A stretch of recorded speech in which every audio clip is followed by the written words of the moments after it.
Can you move the mic a little bit? Thank you, pal. Said I'm just happy to see Q's pretty face, man.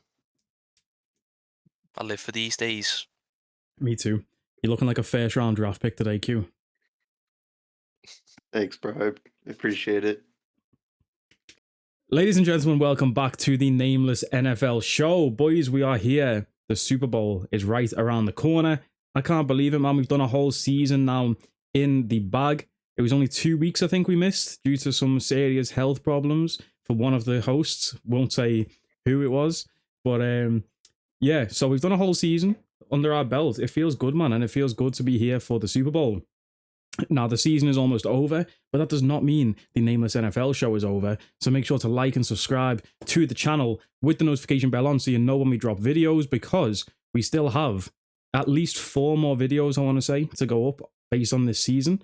We have the NFL Honors picks, which should be coming a few days after this video, because NFL Honors is next Thursday. I thought Honors, boys, was the day before the Super Bowl, which is where I messed up. I thought it was on the Saturday before the Sunday Super Bowl, but it's on Thursday. So, yeah, that's made us a bit more rushed. But we've got that coming. And then after the Super Bowl, in the off-season, we're going to have some top 10 positional videos. Now, I haven't even spoke to the boys how these are going to run. But basically, I've got something very fun planned, so make sure you stay tuned for that. The boys don't even know what I have planned for these videos, but they should be fun. And we might see a first appearance from our 4th co-host, who doesn't join us today, but we will be discussing his team a little bit, because there's been a lot of coaching moves around the NFL. Let's jump into it, boys. Conference championships. How are we feeling after watching those? I mean, there was one absolute snooze fest, one absolute barn burner. I think we should just start with the snooze fest, get that out the way. Patriots beat the Broncos 10-7 in one of the craziest snow games ever. Like, if you saw pictures from the first half or first quarter, even the third quarter and then the fourth quarter, it's like American weather. It's different, bro. Q, I'm sure you're used to this American weather. How'd you feel watching that game? That game, I thought it was going to be a low-scoring game because we got Stidham on one side, who, respect to him, he's in the NFL for a reason. My Super Bowl MVP pick as well. If your first action of the entire year, like your first actual live reps, is a conference championship, I don't really like my chances. He made me eat my words at first because he was like missing screen passes, but then he had almost a 60-yard bomb to Mims to open the scoring for the game, and that was incredible. I thought we'd potentially see more of that, but after that, I don't think the Patriots. They were like, okay, no more Mr. Nice Guy, as they say, and pretty much locked everything down since then. And man, talk about the weather in that game. I'm pretty sure they had an overlay of like both the Denver Stadium and Patriots Stadium, and both of them were getting snowed on at the same time. So I know people are talking about like, oh, these snow games are ridiculous, and we need to have neutral site closed games for these types of things.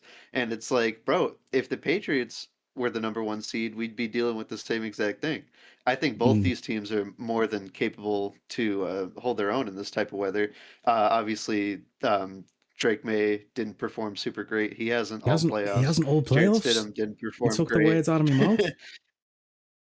But I still enjoy the snow games, regardless of how high stakes it becomes and things like that. People are going to talk about how it ruins the sport and how every team should get a dome, but I don't see it. I love the snow games. I kind of love these defensive battles too.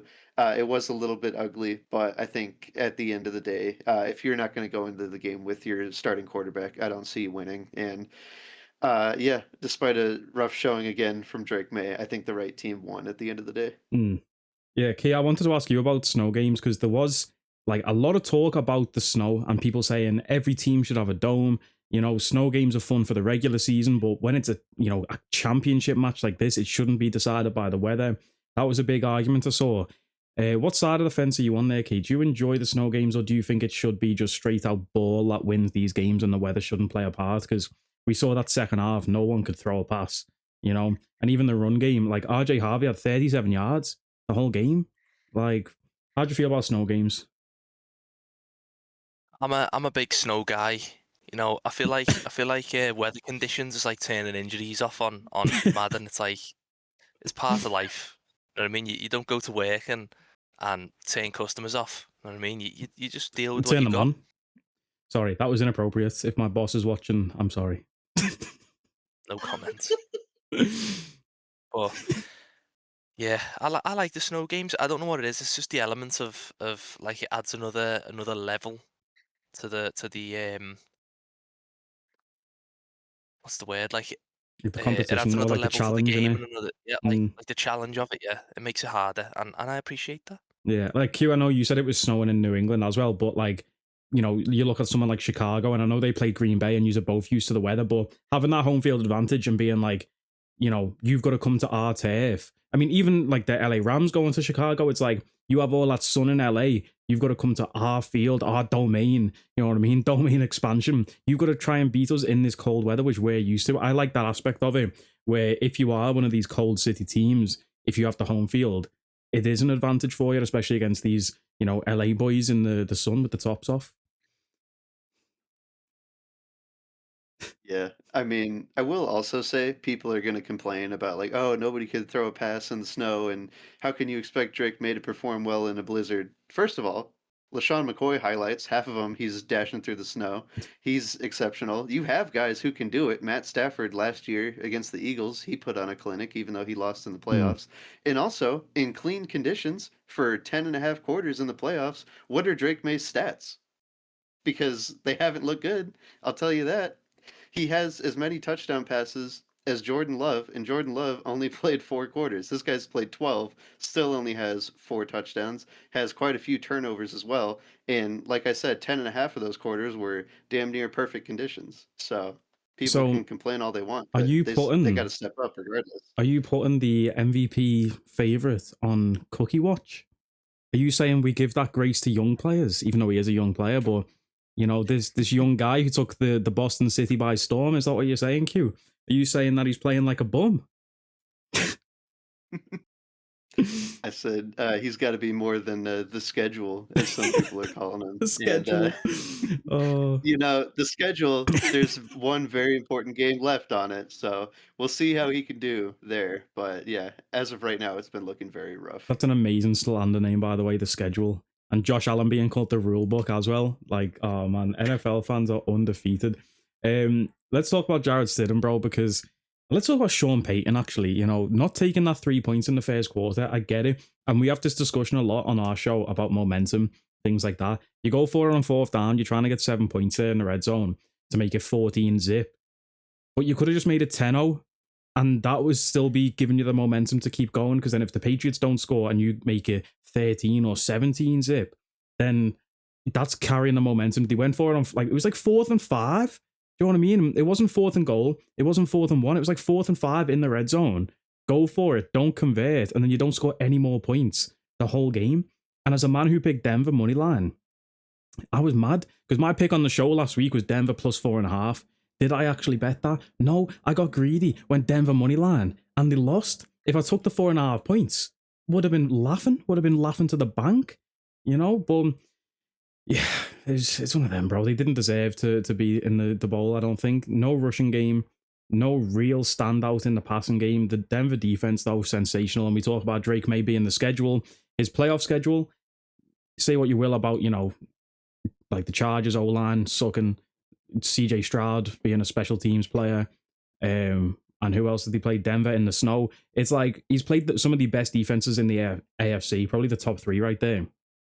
And he's made it to the Super Bowl, so fair enough, you know. But there is circumstances there. He can't play like he has been in the Super Bowl. But let's move on to the second game of the conference championship. It was a high-scoring one, 31-27. Seahawks take down the Rams. Key, I know this is a tough topic for you, being division rivals.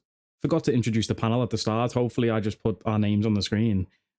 I don't know why. Like at the start of the season, it was so easy, and that was the main thing we did. I handed the mic to you guys to introduce yourselves. Then I started introducing you, and then I just forgot to introduce us. But anyway, you would know people by now. Key, obviously 49ers fan. How did you feel watching your division rivals go head to head for a place in the Super Bowl? The whole time, honestly, I was just wishing for a Rams win.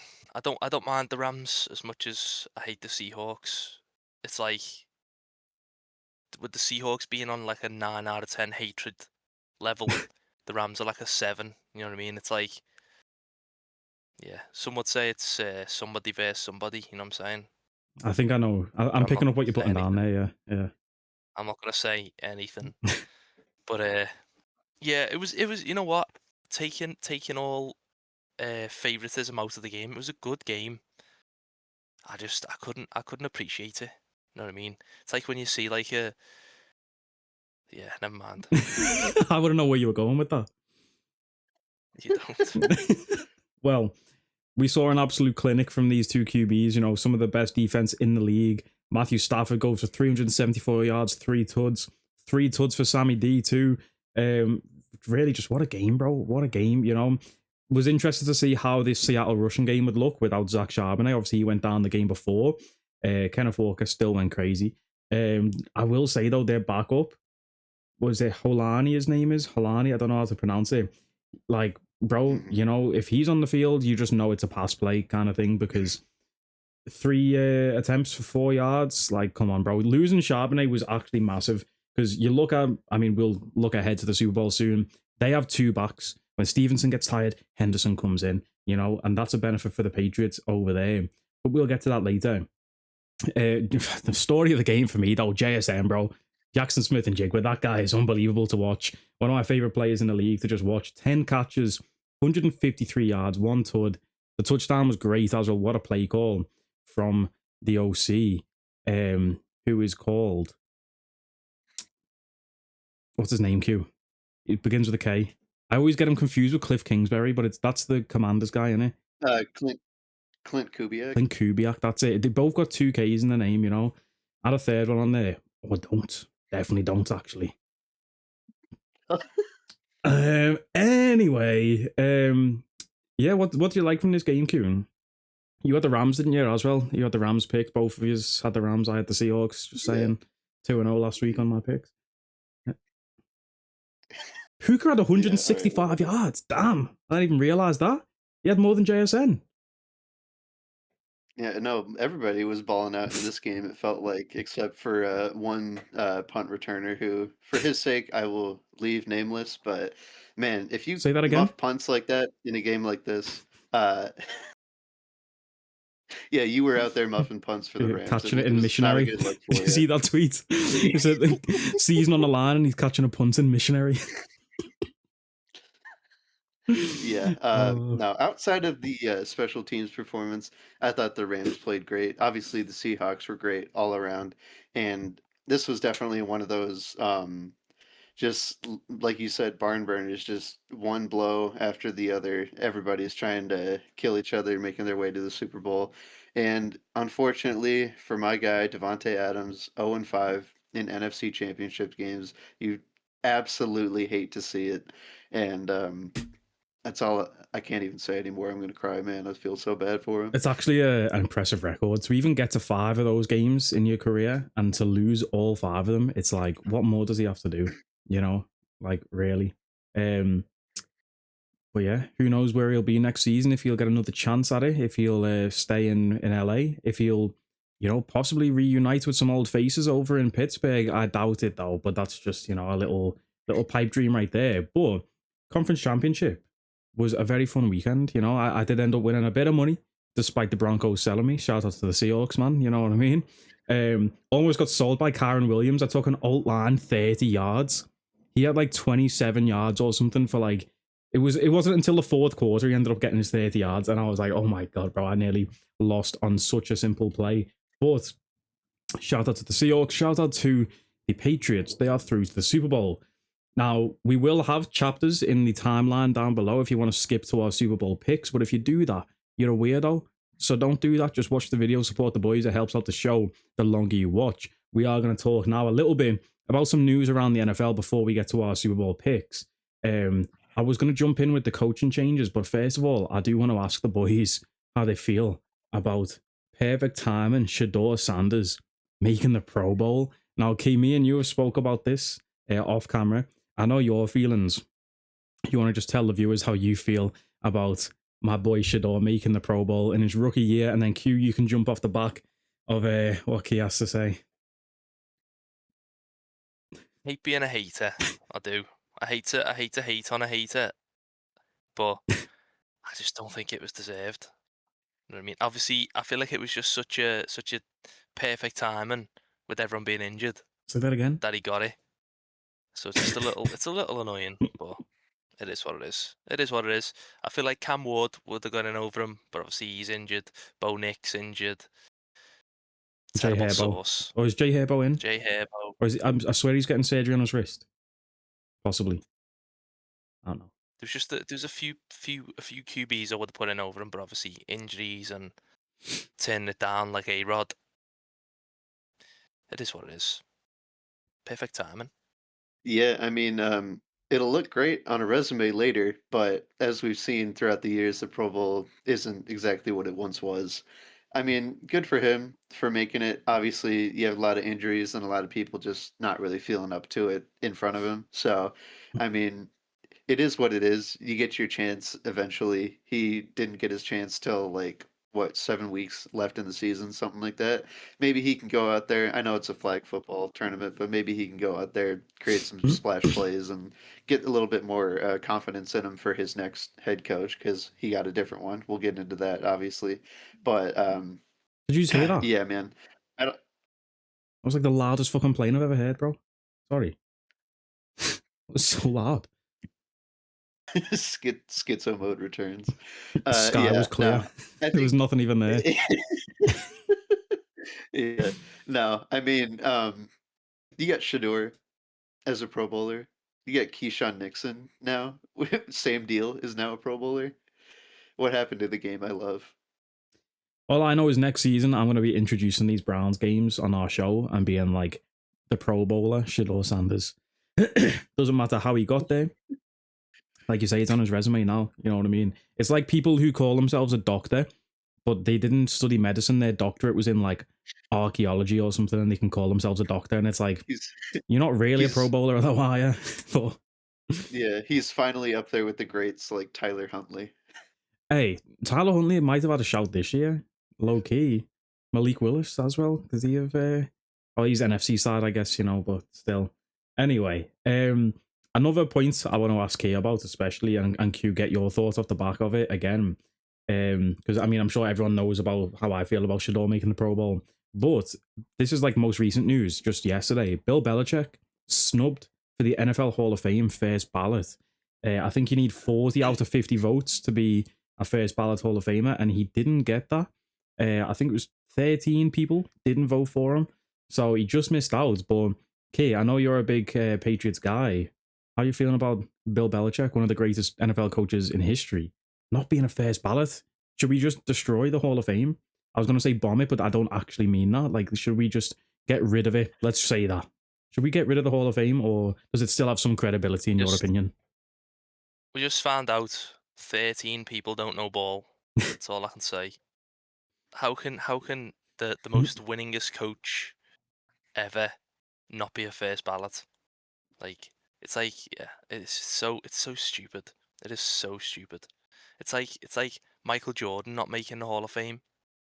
It's like how sway. If Tom Brady gets in the Hall of Fame, why the fuck doesn't the guy who coached him for 90% of his career make it to the Hall of Fame? Well, Brady's not in there yet, is he? It'll be next year for Brady. So we'll see what happens with him, because people we're are saying also talking about first ballot. About which? We're talking about first ballot. Yeah. Like, he will most likely be in eventually, but eventually, but yeah. Come on, bro. When you look back at it, it's, you know, Bill Belichick, that should be a given that he just goes straight in. That should be, I think they only get 3 slots of who can go in. It should be Bill number 1, and then you decide the other 2. Do you know what I mean? There should be no discrepancy over it. Same with Tom. And, you know, there's rumors that maybe it's to do with Spygate and Deflategate and all shit like that the Patriots are going on. But if that's the case, then we shouldn't see Tom as a first ballot next year. So we'll have to wait and see. But again, I think it comes down to who are these 50 people that's voting. Now, they are known, like their names are out there, but I saw a quote from one of them who was like 82 years old and he gets a vote. And he said he was 95% sure he voted for Bill. And I'm just like, that is a crazy statement to make. I get you're old and possibly, you know, was like just woken up from a nap by your carer and asked, do you reckon Bill deserves it? And you were like, I don't even know. I haven't had my medicine, you know? Maybe that's what happened. Sorry, I'm being very disrespectful to an 82-year-old man right now. I take that back, but still, come on, bro. Bill Belichick, he should be in there. Q, you're a Patriots hater, but can you put that hate aside? Or do you think, fuck the Patriots? What are you saying? Well, I mean, I'm an ethical hater, I think, and there's definitely some unethical methods that Bill has used where you talk about like Spygate, Deflategate, stuff like that, and I think that is what some of the voters have in the back of their mind. Like, I talk about these guys a lot in our chat. I don't know if you guys have seen him yet, but Nerd Sesh, Carson Breber made an excellent point. How there are a lot of Hall of Fame voters, not just in the NFL, but across all sports, that are particular about making a point. Like Ken Griffey Jr. is one of the greatest baseball players of all time, and he got only 97% of the vote.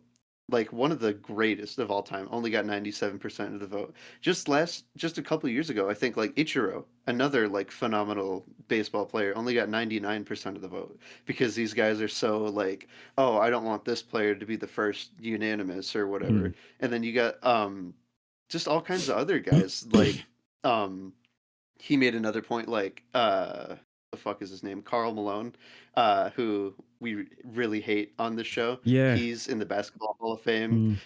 We got a lot of people in the hall that we hate for various reasons, and I think those reasons far outweigh something than what Bill Belichick has done. I do think I can see the personal side of these voters being like they want to make a point, but that's not what the Hall of Fame is about. And they need to really renovate and really talk to these voters about like the actual integrity of the votes that they're doing here. Because you just said, Key, most Super Bowl wins by a head coach of all time, second all time in career wins, like all these statistics to point to him as one of, if not the greatest coaches in NFL history. And they're like, I'm just not feeling first ballot. Maybe next year, bud. But right now, I'm not quite feeling it. Sorry. How many rings does he have again? It's 8, isn't it? Yep. Bro, there's been 59 Super Bowls and he has 8 rings. That's a crazy record by itself. Taking away regular season. Like, that's insane. That alone deserves first ballot. And like you say, sometimes these voters get like emotions come into it. We saw it even this year with the All-Pro. No disrespect to George Kittle because he's a great tight end, but Trey McBeasley, he was undoubtedly the best tight end in the league this season, and one person voted for George Kittle instead, so he wasn't a unanimous All-Pro. And it's like, who even are you to try? Why are you trying to make this vote about yourself kind of thing? Do you know what I mean? These people, we don't even know who you are. We just know how old you are. And that you're a bit senile, 95% sure. You should know. You know what I mean? I know who I voted for Offensive Rookie of the Year this year. Do you know what I mean? Like, I know who, if I voted for a guy for an award, I remember that, I store that, but I'm not 82 years old, you know? I was going to say something wild there, but anyway, let's move on, bro. I want to start with our teams. Let's go around because there's been some big coaching changes.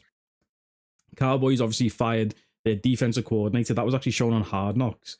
I love Hard Knocks, but it is kind of crazy, bro, that you get that level of insight. Like, you see them fire people.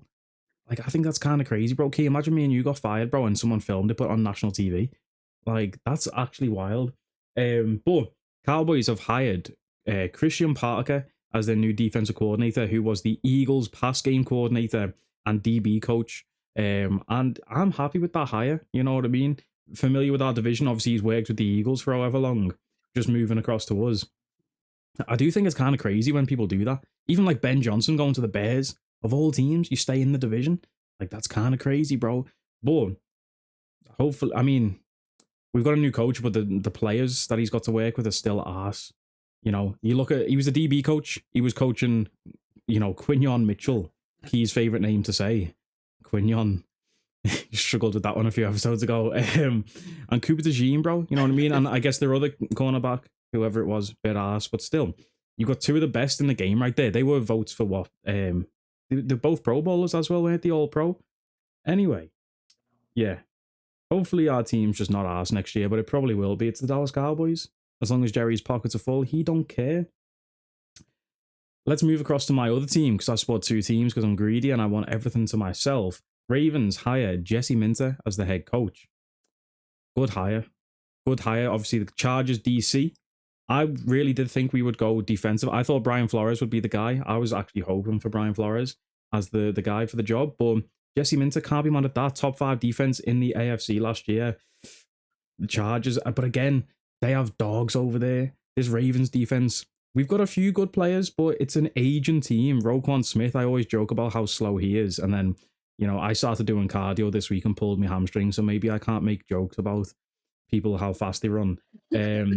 But Kyle Van Noy, he's been around the block. He's getting older, and yeah, let's just see what comes from that. Are you boys scared of my teams now heading into next season with these new hires? We still need to get an OC because we don't have that yet. But Jesse Minter, are we about to see this Ravens defense looking like Ray Lewis and Ed Reed are back out there, or are you just not paying attention? The coaches are definitely one of the most important things you need on a team, but I really don't think we can gauge a whole lot until after like the draft and the off season to see what new pieces these guys also bring in. Like obviously you can look at almost every head coaching hire right now and be like, yeah, I think that was a good fit. Yeah, I could definitely see what they're doing here, but until they like get the pieces into place, I think it's very hard to tell. I will say I don't think they moved backwards in any sense of the word, but right now, I'm thinking more like with my team, if we get into it, I think it was more like a lateral move. So we'll see what they do in the off season. I respect it, man. Any thoughts, Key? Yeah, I agree with Q. It's more the players than it is the coach, in like a sense of like wondering how next season's gonna go, because you can you know what I mean, you can get rid of your coach and have the exact same players with a different coach and they make no difference. Obviously it can also make a big difference, but a lot of it comes from additions of new players, obviously like better players, and like the Cowboys, for example. The Cowboys offense is great. They've just got a new head coach, which is great. But then the defense still sucks. So you still need to acquire a few more pieces. That's not going to change how good the defense is. So it doesn't really give me a fear of the Cowboys team because you still don't know how the defense is going to be. We do need a whole new secondary, or maybe, Christian Parker comes in and he turns those boys into Quinion Mitchell and Cooper DeJean, but then they're so good because they have the ability to do that. It's like, that Thierry Henry quote, Key, when Thierry Henry went into coaching. If you don't know Americans, Thierry Henry, one of the greatest football soccer players of all time, he went into coaching and basically he was trying to teach guys how to do stuff because he was so great, so it just came natural to him. And the guys couldn't replicate what he was doing, and he couldn't comprehend himself. Like, why can't you just do it, kind of thing? Because I can do it. But then that was again, the players need the ability to begin with. So we could have this new DB coach come in as our DC and be like, yo, Quinion and Cooper used to do this with the Eagles, do this, but then they don't have the ability. I can't even remember who we have at DB no more. Do you know what I mean? I don't even know who our nickelback would be in that Cooper role, but they might not be able to perform like that white boy over in Philly. You know what I mean? But yeah, we'll have to wait and see. Also, wait and see who the OC is going to be for the Ravens with Jesse Minter coming in as the head coach. Definitely need that offensive mind solidified. I know Lamar has said he wants Cliff Kingsbury to come in, and that could be sensational. In the same vein as what we've just been saying, the Ravens have hired the new O-line coach, but we still have number 77, Daniel Falele, at right guard. So, you could hire Jesus to be the O-line coach and he still couldn't save that guy. You know what I mean? This guy fires out both hands, doesn't touch a single guy. How'd you put both arms out and 2 guys go around you? You don't touch a man, So we'll have to wait and see how that goes. But let's move on to your team, Q. LeFluer got an extension. Matt LeFluer, didn't he? How are you feeling with that? Are you content, or were you on the train of get rid of him, send someone else in? You've had enough? Because what is he, 1-3 in the playoffs now, is he, or something? I want to say, just made that the fuck up. Sure, that's Jordan Love's record, I think. Matt LeFluer, he still has some Rodgers years left in him. But I think Matt LeFluer is a good coach. I give him crap a lot for all these ridiculous screen passes and stuff that he throws, but he can be one of the most intricate with play calling in the entire league. But we got to get rid of some of these other guys. Like, we got to get rid of Rich Bisaccia. We got to get rid of Adam Stanovich. We just brought in Jonathan Gannon as our DC, the old head coach for the Cardinals. And that one I'm kind of looking at like, man, he wasn't really a great head coach. But then again, some of these guys are just built to be coordinators. Like you saw Eric Bieniemy, Mhm. he's been exceptional with the Chiefs, pretty much the instrument leader for their dynasty, and then he left to go to the Commanders, I believe, as their head coach, and I don't even know if he made it the entire season or not. And yeah, I think there's definitely people that are built to be coordinators. I'm hoping Jonathan Gannon is that. And I mean, you talk about bringing in some of the old Eagles coaches. I'm pretty sure he was an old Eagles coach as well, and they were exceptional on defense. So just hoping to see if he can replicate that over in Green Bay. Yeah, man. Key, your team's had some coaching changes too. Robert Saleh, your defensive coordinator, is now the head coach of the Titans. And also our fourth co-host, Tom, who is not here right now, he's a Giants fan. Obviously, the Giants sack Brian Daboll. Daboll's been hired as the OC for the Titans. Crazy hiring there for the Titans. How do you feel, though, about your 49ers losing Robert Saleh, bro? Because you had a lot of injuries on defense. Maybe next year it's going to be easier for you coming back with, those big pieces coming back. But even still, with those injured players, you still made a deep run in the playoffs. And that was thanks to Robert Saleh, I think, getting, these guys off the streets, those homeless guys with the needles, as you were saying earlier on in the season. He was getting them boys playing. So I'm sure that's a big loss for you. How are you feeling? And do you think he'll do well as the head coach of the Titans? I hope he does. I really do. I hope he has a splendid time. But I also hope he comes back home, gets sacked. No, I'm just kidding. I don't really. It's just with the Niners, you see like the time that we had without Robert Saleh when he was at the Jets. It's like Kyle was lost. It was like Kyle just like didn't know what to do. It's like he was just. It's like when you're working and your best friend's off and you're just like. Yeah, I know that all too well. I mean, it's like you're looking around like, where's the boy? That's what he was like. Yeah, And where's Tom? Like. yeah, exactly. Like where are they? And it's hard work, man. It's very scary. I am slightly worried. I'm very happy to have my guys back, my defensive masterclass men back. I'm happy to have a pass rush back, but who's going to be calling those pass rushing plays is the question. So I'm a little worried. Yeah, because I don't think as of right now you have hired a new DC. So again, it's such an exciting time because the season's not even over yet, and we're already looking ahead to next season. I love this sport, and I hope this show continues for many years.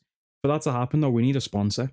So Michelob Ultra, FanDuel, any other other brands are available. Make sure you hit us up and try and get a sponsor for next year. I will say, there is one more team that I want to shout out because they took a lot of our coaches. That is the Miami Dolphins. Obviously, they took our defensive coordinator, Jeff Hafley. They took one of our higher ups as well, and John Eric Sullivan. He's the new president of the team, I think. And man, every time you hear Jeff Hafley talk at a presser, you just want to run through a brick wall for that guy. I'm really excited to see what goes down in Miami next year. And hell, they might even bring in Malik Willis, who's a free agent. They might bring Hey, in that's a all these shout. other ex-Packers guys. I know Lambeau East didn't work at the Jets, but Lambeau South in Miami, well, it's we'll see. And one more thing, Arizona Cardinals and Vegas Raiders are still looking for their head coaches. So I wore I forgot I had this shirt, so I wore it just for them. So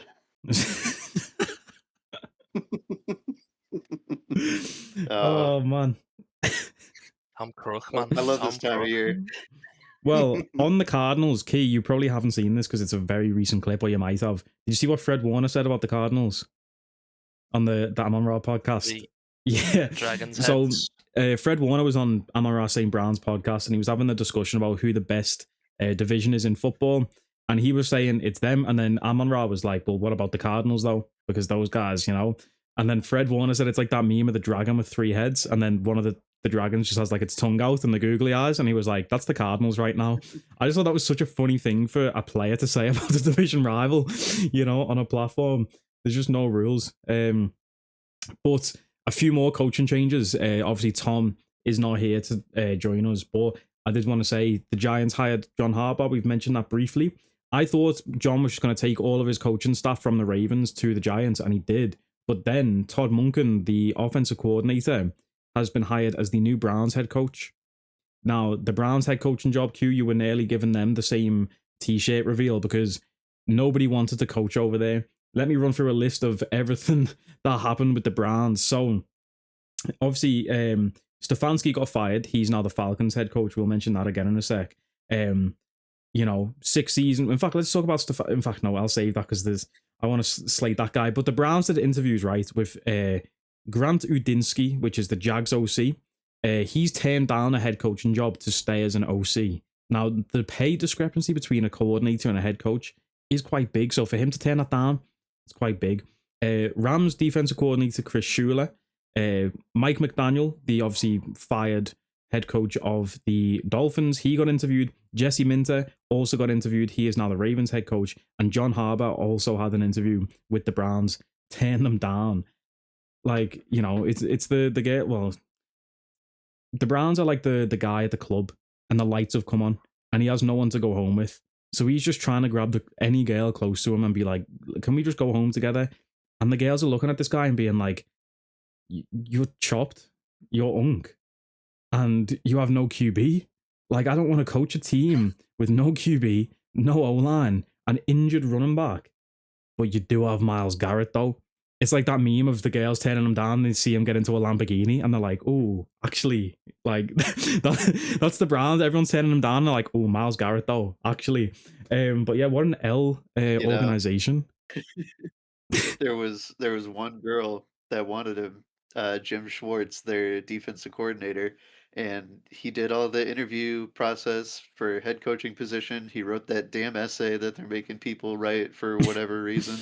And they said, "Hey man, sorry to tell you, but we're gonna go in this direction." And he said, "See ya." He said there's reports that he said his goodbyes and left the building, and he's still under contract, so like he's supposed to be there, but until they like physically put hands on him and bring him back to Cleveland, I don't think we're gonna see him. Yeah, I mean, they say beggars can't be choosers. The guy was in the club, the lights have come on. Every girl he's saying, "Do you want to come home with me?" They're saying no. Then this one girl turns around and it's like, "I've always wanted to go home with you the whole night we were in the club." And beggars can't be choosers, but the guy was like, "Now the lights have come on, you're actually clapped. Like, I don't want to go home with you." That's what they said to their DC, bro. Jim Schwartz, was it? I apologize, man. I've never even seen what that guy looks like, but still, this was all just a metaphor, So, let's talk though about Kevin Stefanski. Just been hired as the Falcons head coach. 6 seasons with the Browns. He had one QB in his 6 seasons who made the Pro Bowl. Shout out to the Shedeur Sanders, perfect timing. So you can say Stefanski can coach Pro Bowl level quarterbacks. Do we think next season Michael Penix comes back and is a Pro Bowler, or do we think Kirk Cousins? Key, I'll ask you first because Kirk Cousins is your guy, as we know. Do you reckon Kirko will be the starter next year, and how will he fare with Stefanski as the head coach? It just won't look right, I don't think, seeing Stefanski in that Falcons uniform. He doesn't have enough swag for it. You know what I mean? I have no faith in Stefanski. a man who can put Dylan Gabriel at the helm. You don't have my confidence. Honestly, you don't. And we've seen it by some of his questionable calls last year. This season, taking out Shedeur on the final play of the game. Yeah, in the red zone. Yeah. Going wildcat every time. Don't get me started. I will not be supporting the Falcons. I will be supporting Kirk Cousins, and that is it. Q, what do you think? I mean, I don't know, man. I've seen a lot of reports that Kevin Stefanski, he brought in a new offensive line coach for the Falcons. And if we see a prime Nick Chubb amount of carries for Bijan Robinson next year, things might be looking a little bit scary down in Atlanta. But yeah, I don't know, man. Definitely made a lot of questionable decisions in Cleveland. But this is, again, a 2-time head coach of the year winner. So We'll find out for sure. They brought in a new O-line coach, but their O-line last year was top tier, I thought. Wait, I think yes, okay, so this looks bad as me as a fan. The O-line coach I mentioned that the Ravens hired was actually the Falcons O-line coach of last year, so I guess that's why they had to get a new guy in.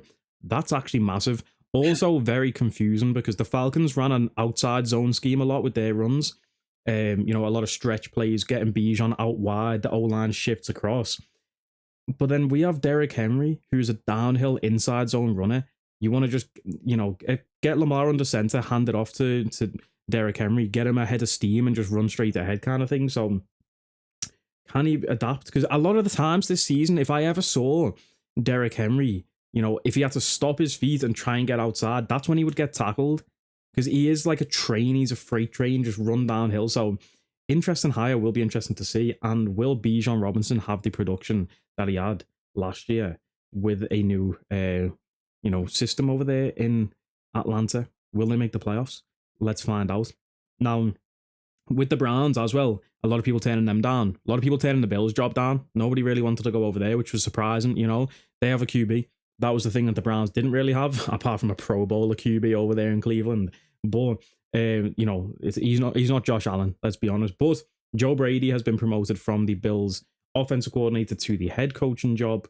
There was rumors of Daboll maybe going back there as the head coach. Obviously, he was the OC back at the start of Josh Allen's tenure, and Daboll did a lot to help Josh become the Josh that he is today. Can Daboll turn Cam Ward into the new Josh Allen? Different style of player, but man, I can't wait for next season. Miami Dolphins fired Mike McDaniel. He is now the Chargers offensive coordinator. Key, do you have any thoughts about that? Because the Chargers, they have the weapons, bro. Justin Herbert, Quentin Johnson, Ladidi McConkey. They've got two good running backs. With an offensive mind like Mike McDaniel, the Chargers might be scary next year, bro. Mike McDaniel's a big run guy too.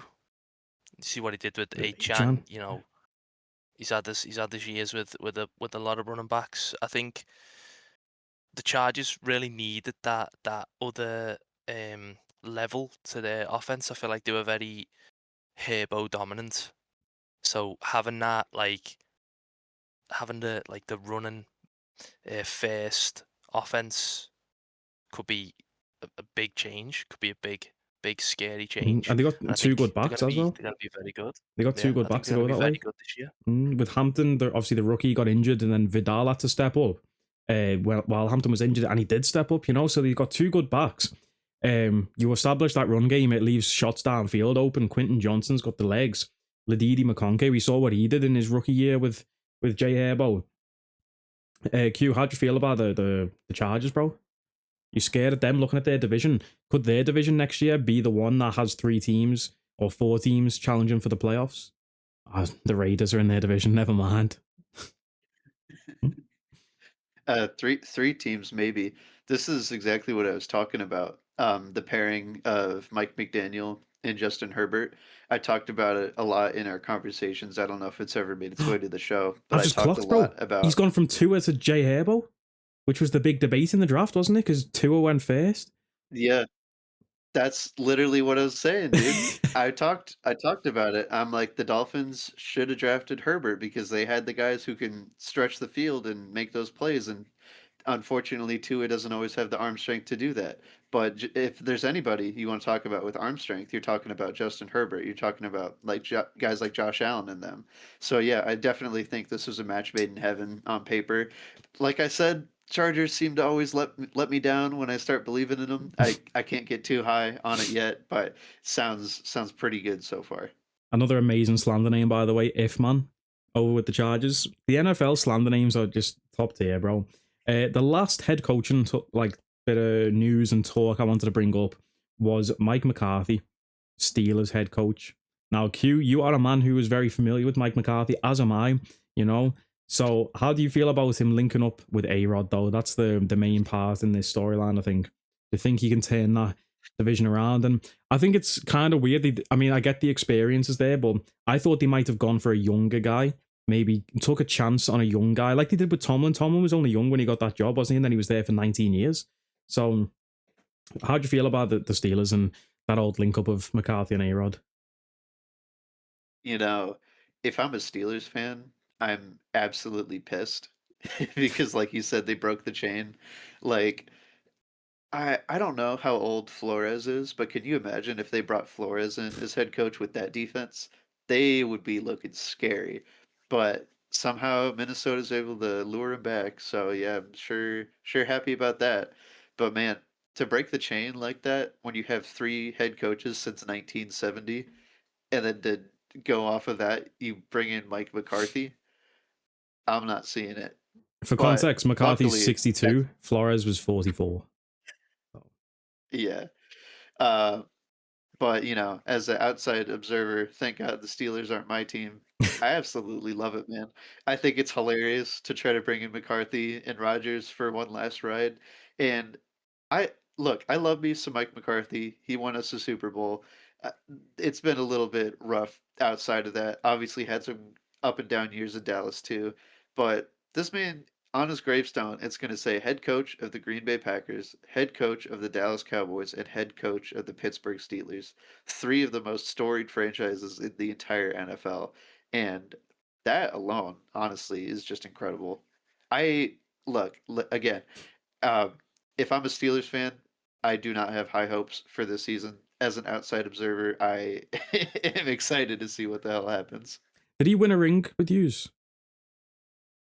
2010. So we could be looking at a potential first ballot Hall of Fame head coach here kind of vibe, you know?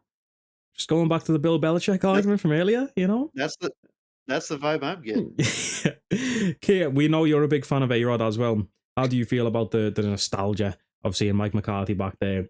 And I know Mike's been keeping, up to date with the game. He's been on the Pat McAfee show a lot this past season as well, making his picks for certain games and stuff. Maybe he'll join us making picks. I doubt it because he's a head coach now in the NFL. But how do you feel about that little reunion over there in Pittsburgh? Like Q said, it's good for the heart. I don't know if it was good for the brain. It's great to see him back with A-Rod and having this final run, and that's if A-Rod even comes back next year. But it'd be good to see this last run. Your 2027 Super Bowl champion Pittsburgh Steelers. It'd be great. I don't have high hopes. I really don't. But I'm gonna enjoy it nonetheless. Well, Of our boys. sponsor. Speaking of our sponsor, Blue Chew. I don't even know what that is. Do I want to know? It sounds like dog food. Is it dog food? Viagra. Damn, I only know Rose Sparks, but other brands are available if they want to sponsor us.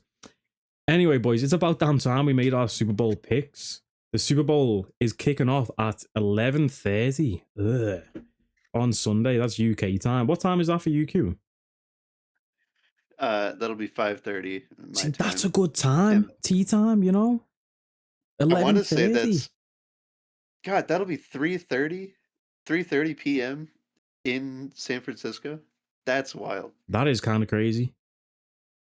Because it'll be light. Ooh, that's finished. It'll be midnight. What? In there? Yeah, Probably. True. Yeah. Who's the halftime show again? Oh, we've spoke about the halftime show already on this show. Probably shouldn't bring that clip up again. Especially with what those people are doing these days. Anyway, Super Bowl boys, Super Bowl 60, isn't it? Is it 60? Super Bowl 60. Yes, sir. Patriots, Seahawks, a repeat of Super Bowl 49 in the San Francisco 49ers stadium. Whoa, I'm not a conspiracy theorist, but that's kind of crazy.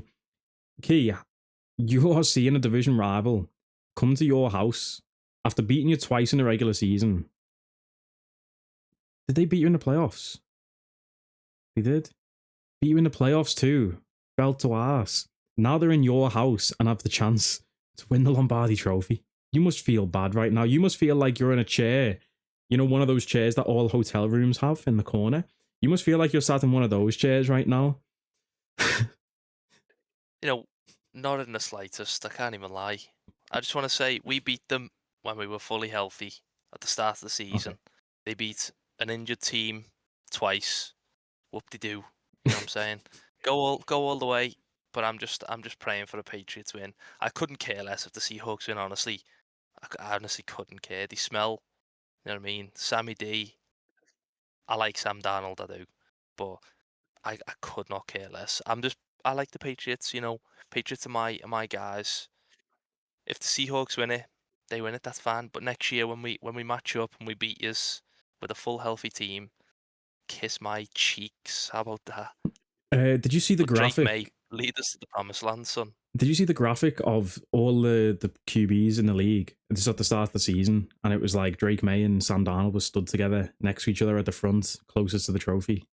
Is that a coincidence, or is that a script revealed? Q? I feel like it happens every year.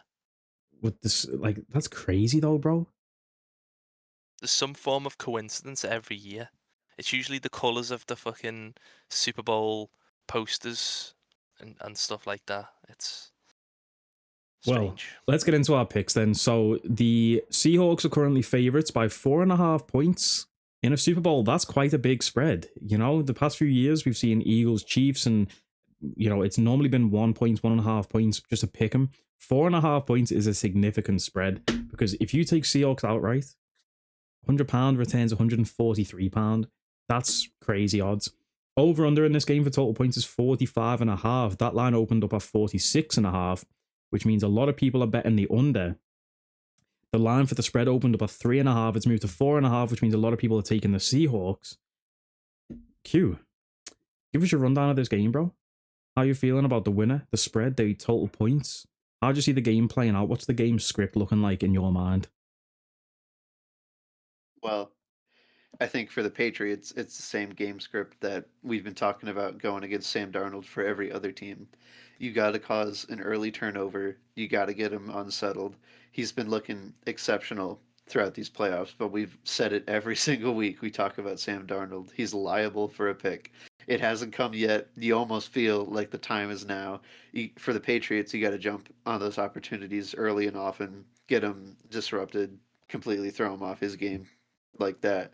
And then on their offensive side, you got to find a way to get Drake May going. We haven't seen it all playoffs until like he wears down a defense because they've been out there for so long and finally starts dropping some dimes at the end of the game to make the score look better than what it should have been.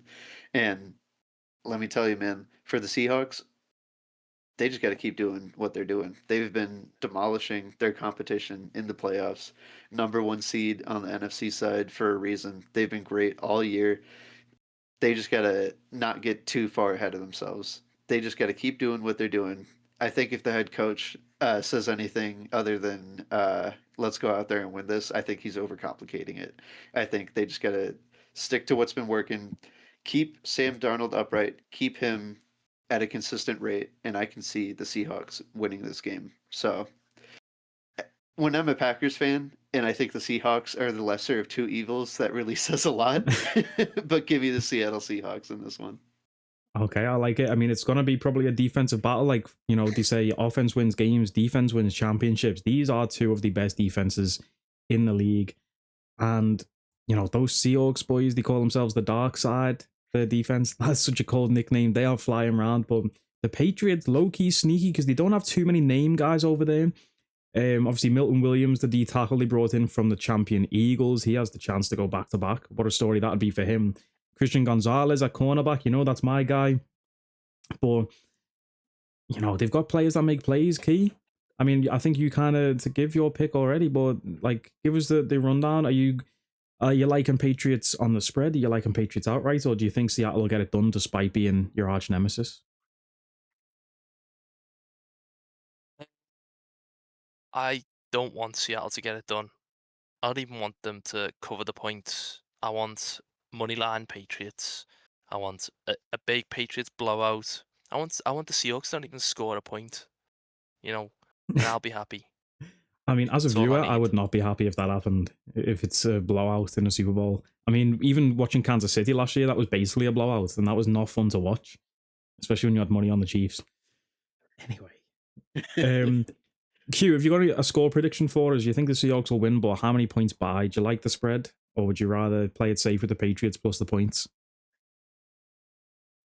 Everything in my heart and soul is saying the Seahawks are just the more overpowering team, and they've definitely shown versus their competition more than the Patriots have that they can put up a spread like that. So I've done it before where I'm like, that makes too much sense and veer away from it, and then like I just look like an idiot. So I'm not going to do it this time. I definitely think this year's Seahawks are more than capable of covering the spread.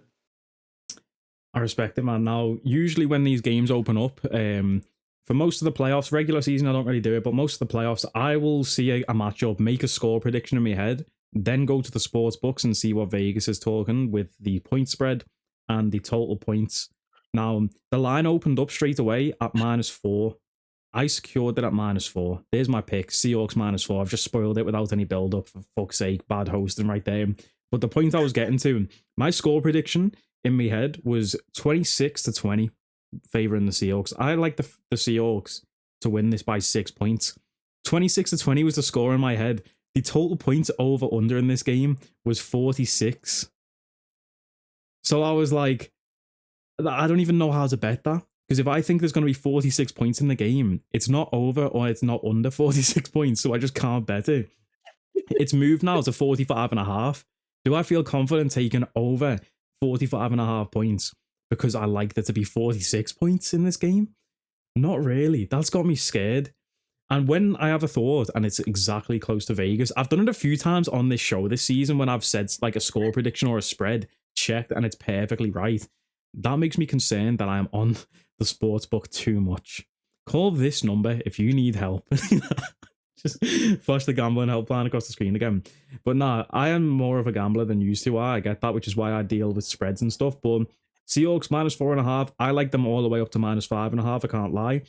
Would I actually play 5.5? Probably not. That's too scary for a Super Bowl. Take the Patriots if it moves any higher than that, even though I like the Seahawks to win by 6. Total points, I've already given me thoughts there. But I am taking the Seattle Seahawks to win this game by 6 points because the defense is ridiculous. The D-line, you know, we've seen Drake May get wins against some of the best defenses in the league this season. Beat the Chargers, but his numbers didn't look great. Beat the Texans because CJ Stroud was playing special teams. And then, stop making that joke. And then we saw the Texans, obviously, the Texans defense were getting at him, bro. Only thing is, Drake May has wheels. That's the problem. If your pass rush is getting home, Drake May can take off. We saw it iced the game against the Broncos last week. You know, Drake May with the little rollout bootleg action. And he iced the game with the first down.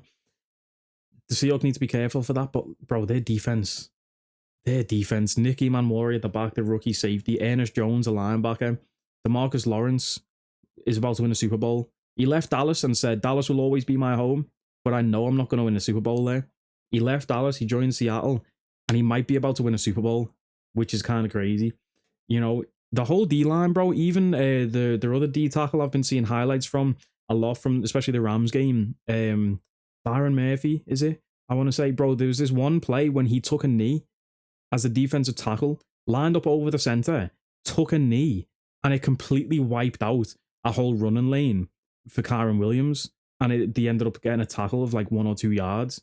And I was like, that is just unbelievable play. The way Mike McDonald, it is Mike McDonald, isn't it? I always butcher these names. Why do every coach in the NFL sound like made up names? Mike McDonald, Mike McDaniels, Cliff Kingsbury, Cliff Kubiak. Why are all these names alliteration, bro? It sounds made up.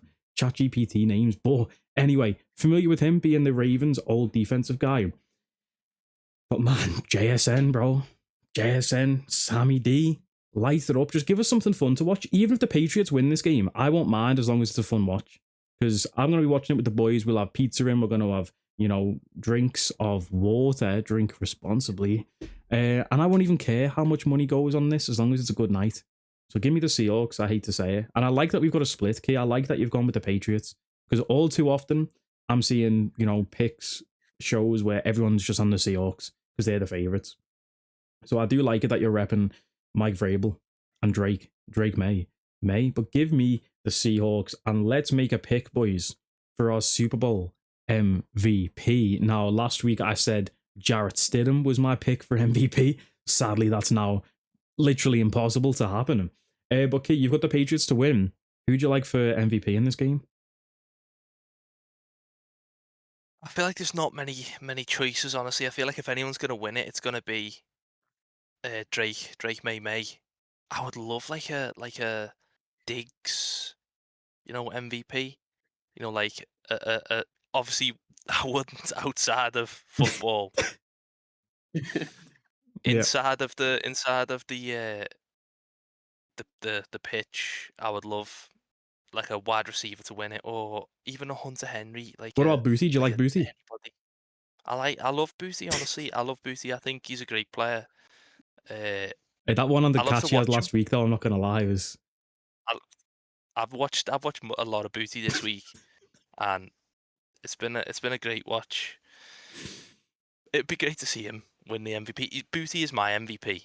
Just putting that out there, and yeah, I just think it's gonna be Drake May. I really do. I think it's gonna be like the Brady years where Brady just used to get it, but then Jules got it. I'd love a Jules story, but I think it's gonna be Drake May. Yeah, I mean, the Patriots, they kind of do it by committee. I mean, we could even see a crazy run game, but then again, that Seattle defense is so good.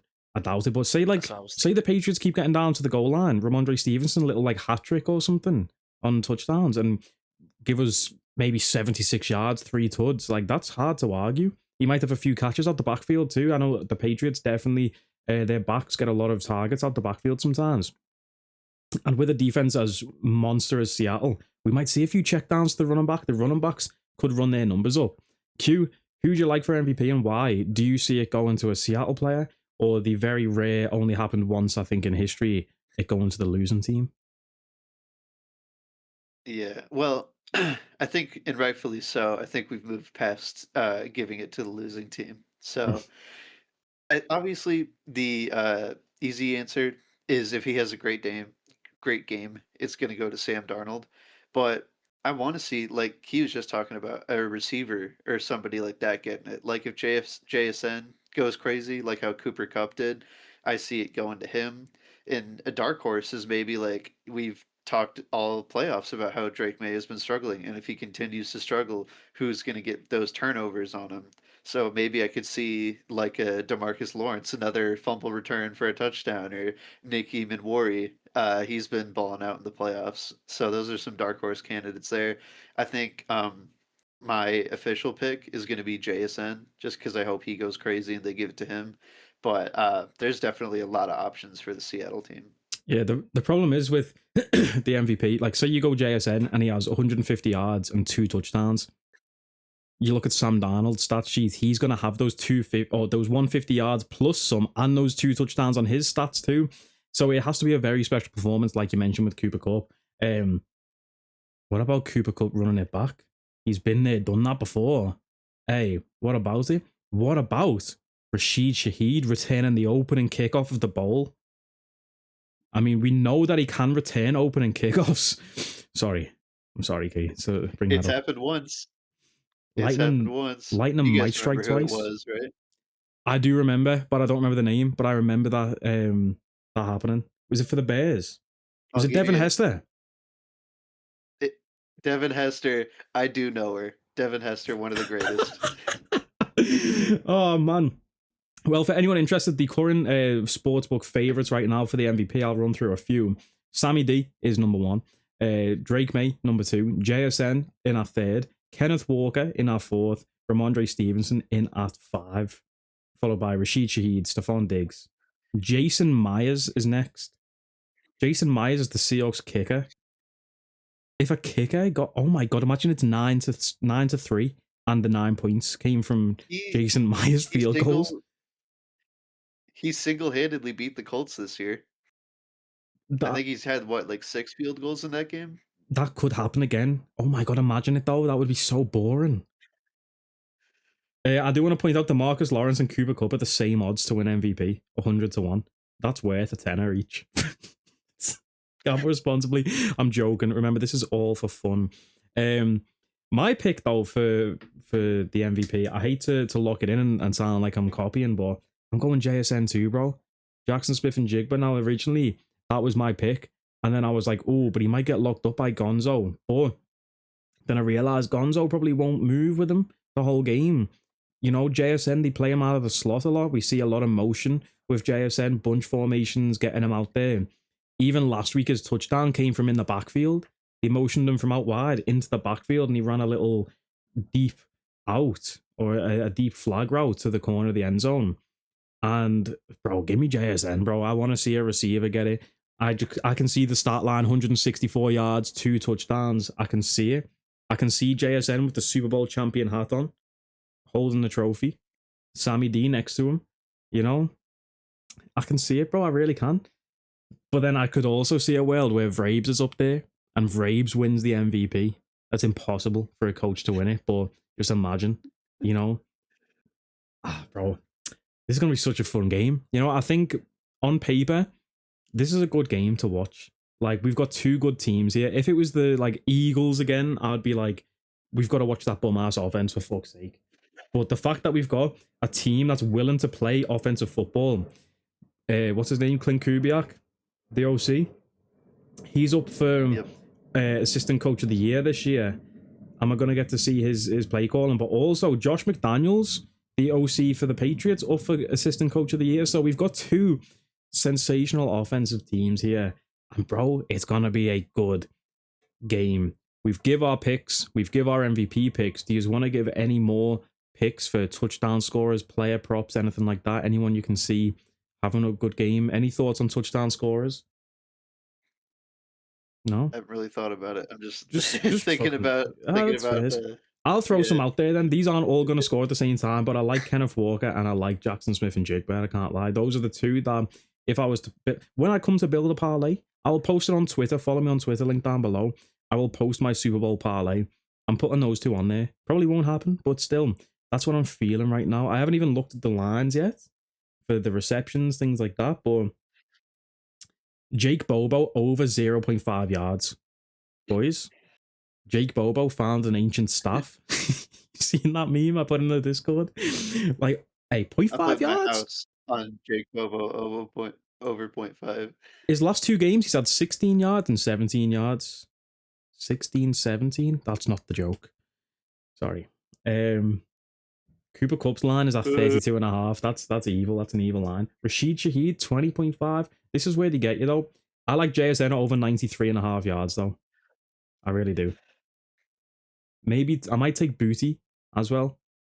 Just put a bit of Booty on the parlay, you know? His Like line's Booty pick. his line's 32.5. That's quite low for Booty. Anyway, yeah, so there's our Super Bowl picks. You know what I'm saying? Boys, it's been an absolute pleasure to do this with you all season. And thanks to all the viewers who have stuck with us since week 1 or since the preseason, because we had preseason videos going live. Just shout out to you. And that's a fly just landed on my laptop. Anyway, I've had to put the window open because it's fucking sweating in here. Boys, I will see you soon for our NFL Honors picks. Make sure you like, comment, share, and subscribe. Turn on the notification bell. Turn on the notification bell so you never miss an upload when we drop. We've got top 10 videos coming after the postseason. I've run out of words today. Anything else to add, boys? It's my favorite part of the video. Anything else to add? So grateful to be able to do it again this year. I've been seeing a little bit more action in the comments. I love to see it, and I'm just hoping we can keep it going, man. Every day I get to do this, I'm so excited to do it, and I hope you guys feel the same. Thanks, bro. Shout out to bro from last week. I can't remember bro's name. I think it's like Joaquim. I don't want to butcher his name, bro. You know who you are. You commented last week. He's a Seahawks fan. He's seen his team make the Super Bowl now. Shout out to you, bro. Me and Q are riding with you. Shout out to everyone. Drop your thoughts in the comments below. Who are you picking for the Super Bowl? Who's your MVP picks? All of that. And we'll catch us next time for the NFL Honors picks. You don't want to miss that video because there's going to be some good talk that might even relate to our Super Bowl picks. So check that out and we'll see you soon. Like, comment, share, subscribe. You know the vibes, and we'll catch us next time, people, man. Take it easy. Waiting for Keith to salute. There we go. Hey.